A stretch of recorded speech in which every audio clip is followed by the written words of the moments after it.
अपना जमाना आप स्वयं बनाते हैं अहले दिल, हम वो नहीं जिनको जमाना बना गया, हम वो नहीं जिनको जमाना बना गया। जय हिंद।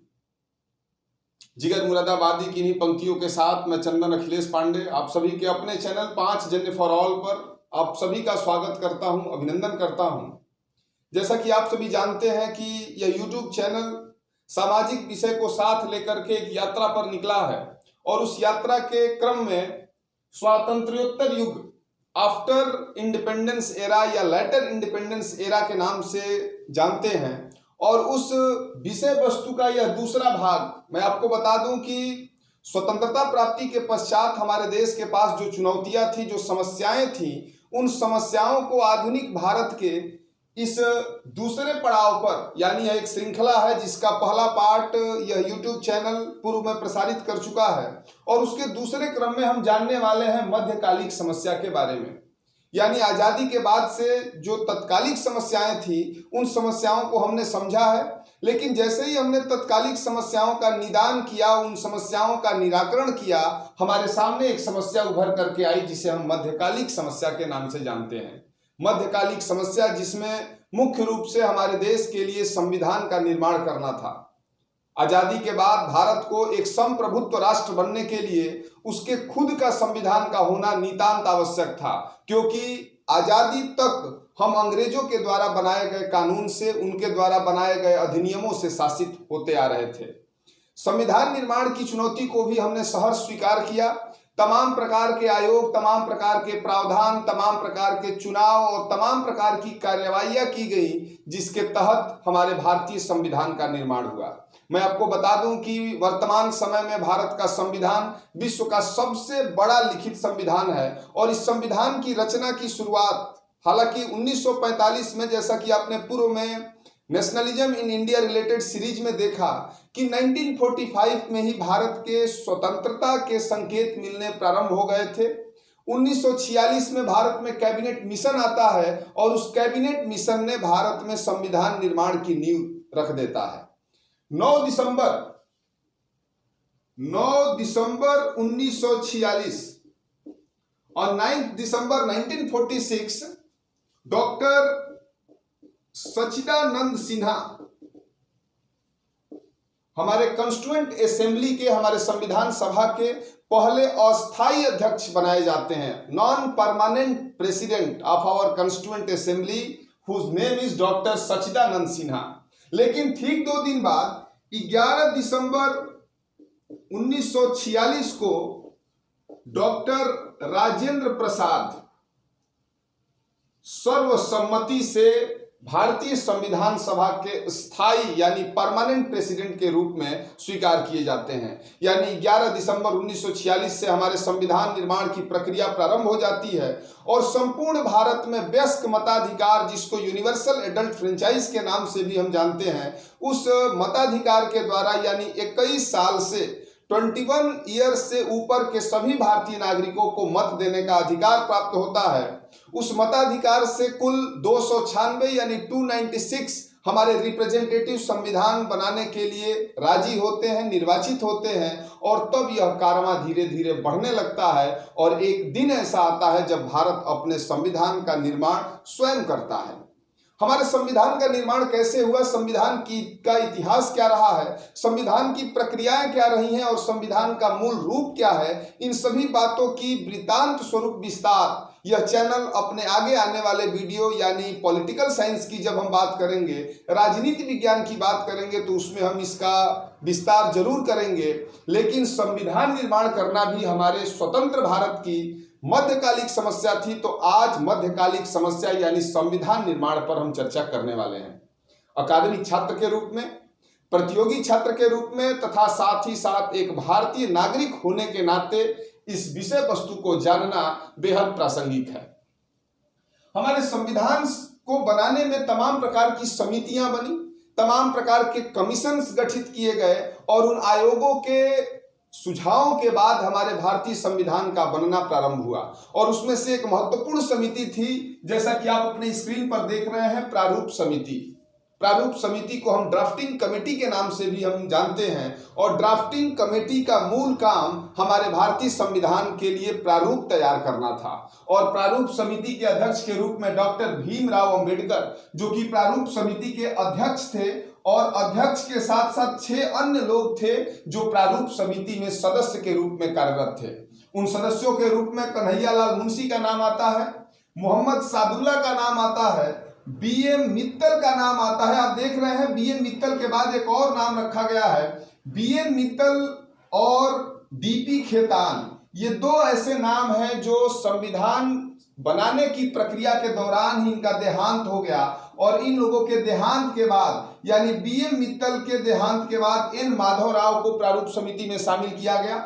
साथ ही साथ अल्लादी कृष्णा स्वामी थे, एन गोपाल स्वामी अयंगर थे, डीपी खेतान थे, जिनके मृत्यु के पश्चात टीटी कृष्णामाचारी को प्रारूप समिति का सदस्य बनाया गया। यानी प्रारूप समिति के अध्यक्ष डॉक्टर भीमराव अंबेडकर के साथ साथ 6 अन्य सदस्य थे जो हमारे भारतीय संविधान को प्रारूप तैयार करने में अपनी अग्रणी भूमिका निभाई। उसके बाद हम चलते हैं, भारतीय संविधान को बनाने में कुछ विदेशी स्रोत का भी उपयोग किया गया। चूंकि नया नवेला नवजात राष्ट्र जब अपने संविधान निर्माण के क्रम में निकला, इस दौर में निकला, तो हमारे पास अनुभव नहीं था, और उस अनुभव को प्राप्त करने के लिए हम उन देशों में भी गए, हम उन देशों से भी सीख लिए जो हमसे पूर्व में आजाद हो चुके थे, जो अपने संवैधानिक प्रणाली को विकसित कर चुके थे, और उन देशों के नाम भी आप अपने श्वेत पट पर स्क्रीन पर देख रहे हैं। हमारे संविधान को बनाने में ब्रिटेन के भी संविधान का कुछ हिस्सा शामिल किया गया। ब्रिटेन के संविधान से संसदीय शासन प्रणाली, यानी देश की सबसे बड़ी राष्ट्रीय पंचायत जिसको हम संसद के नाम से जानते हैं, जिसका विस्तार हम आगे आने वाले वीडियो में जरूर करेंगे, तो संसदीय व्यवस्था को हम ब्रिटेन के संविधान से अपने संविधान में आत्मसात किए। दूसरा नाम आता है ब्रिटेन, जिसकी राजधानी लंदन है। संयुक्त राज्य अमेरिका, जिसकी राजधानी वाशिंगटन है। संयुक्त राज्य अमेरिका के संविधान से हमने संघात्मक शासन प्रणाली को लिया। संघात्मक शासन प्रणाली जिसका विस्तार यह चैनल पूर्व में प्रसारित कर चुका है। साथ ही साथ मूल अधिकार, यानी एक भारतीय नागरिक को भारतीय संविधान के द्वारा जो फंडामेंटल राइट्स प्रदान किए जाते हैं, उन मूल अधिकारों के प्रावधान को भी हमने यूएसए के कॉन्स्टिट्यूशन से, यानी अमेरिका के संविधान से लिया था। स्वतंत्र एवं निष्पक्ष न्यायपालिका, हमारे यहाँ जो इंडिपेंडेंट एंड पावरफुल जो जुडिशरी है, जो ट्रांसपेरेंट जुडिशरी है, वह जुडिशरी भी अमेरिका के संविधान से ली गई है। उपराष्ट्रपति का पद, यानी हमारे देश में राष्ट्रपति के बाद एक उपराष्ट्रपति भी होगा, यह व्यवस्था हमने अमेरिका के संविधान से लिया है। तीसरे क्रम में हमारे भारतीय संविधान को बनाने में फ्रांस के संविधान को भी शामिल किया गया। फ्रांस की संविधान से हमने गणतंत्रात्मक शासन व्यवस्था को लिया, यानी भारत को गणतंत्र बनाने में, एक रिपब्लिक इंडिया को बनाने में हमने फ्रांस के संविधान का भी सहारा लिया। फ्रांस की राजधानी आप सभी जानते हैं पेरिस है।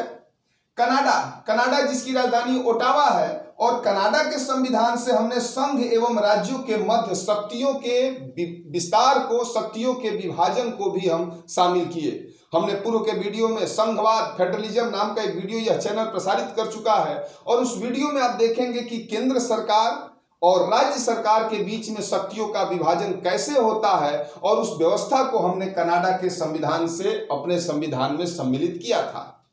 आयरलैंड जिसकी राजधानी डबलिन है, और आयरलैंड के संविधान से हमने राज्य के नीति निर्देशक तत्व, यानी डायरेक्टिव प्रिंसिपल ऑफ स्टेट को हमने शामिल किया था। साथ ही साथ जर्मनी जिसकी राजधानी बर्लिन है, और जर्मनी के संविधान से हमने आपातकालीन उपबंधों को भी व्यवस्थित किया था। यानी हमारे जो देश में 3 प्रकार की आपातकालीन शक्तियां हैं, आपातकालीन व्यवस्थाएं हैं, जिसको हम इमरजेंसी पावर बोलते हैं, जो अनुच्छेद 352, 356 और 360 में विस्तार से दिया गया है। उसका विस्तार पूर्वक हम चर्चा जरूर करेंगे आप सभी से। तो आपातकालीन शक्तियों का हम जिक्र जर्मनी के संविधान में देखें, और जर्मनी के संविधान से हम आपातकालीन उपबंधों को अपने संविधान में शामिल किए। साथ ही साथ सोवियत संघ, उस समय आज का रसिया जिसकी राजधानी मॉस्को है, हमारे संविधान निर्माण के समय सोवियत संघ के रूप में जाना जाता था, और उस सोवियत संघ से हमने मूल कर्तव्य, जिसकी व्याख्या संविधान के अनुच्छेद 51 51A में किया गया है, एक भारतीय नागरिक होने के नाते हमारे पास संविधान के द्वारा प्रदत्त मूल अधिकार भी है और साथ ही साथ मूल कर्तव्य भी है, जिनकी संख्या 11 है। और उन मूल कर्तव्यों के प्रावधान को हमने सोवियत संघ यानी रसिया के कॉन्स्टिट्यूशन से, रसिया के संविधान से लिया था। और रसिया की राजधानी मॉस्को है। ऑस्ट्रेलिया जिसकी राजधानी कैनबरा है, और ऑस्ट्रेलिया के संविधान से हम लोगों ने समवर्ती सूची यानी कनकरेंट लिस्ट के प्रावधान को अपने संविधान में शामिल किया। और इस प्रकार से भारत की संविधान बनाने की जो प्रक्रिया थी वो पूरी हुई। कुल मिलाकर के 2 साल 11 महीने और 18 दिन हमारे 296 संविधान सभा के सदस्यों के अथक प्रयासों के बाद हमारे देश का संविधान लागू हुआ। और इसी संविधान के द्वारा हमारे देश में पहली बार 1951 में जनरल इलेक्शन यानी आम चुनाव निर्धारित किया गया, आम चुनाव संपन्न किया गया। और साथ ही साथ एक प्रश्न, सुकुमार सेन जो कि हमारे स्वतंत्र भारत के प्रथम चुनाव आयुक्त थे। हमारे देश में एक ईसीआई होता है, इलेक्शन कमीशन ऑफ इंडिया होता है, जो हमारे देश में केंद्र सरकार और राज्य सरकारों के चुनाव को कराता है। जब हमारा संविधान भली भांति बनकर के तैयार हो गया तो 1951 में सुकुमार सेन जो कि प्रथम ईसीआई थे, उनके द्वारा यह चुनाव निर्वाचित किया गया और संवैधानिक तरीके से भारत के सभी लोकतांत्रिक पदों को भरा गया। और तब से वह यात्रा प्रारंभ हो चली है और अब तक चल रही है। इसका पूरा विस्तार हम आगे आने वाले वीडियो में यानी राजनीति विज्ञान का जब यह प्रसारण चैनल शुरू करेगा तो हम संविधान का विस्तार और वृत्तांत, उसकी बारीकी को समझेंगे। बने रहिए, जुड़े रहिए, लगे रहिए। Thank you. जय हिंद, वंदे मातरम।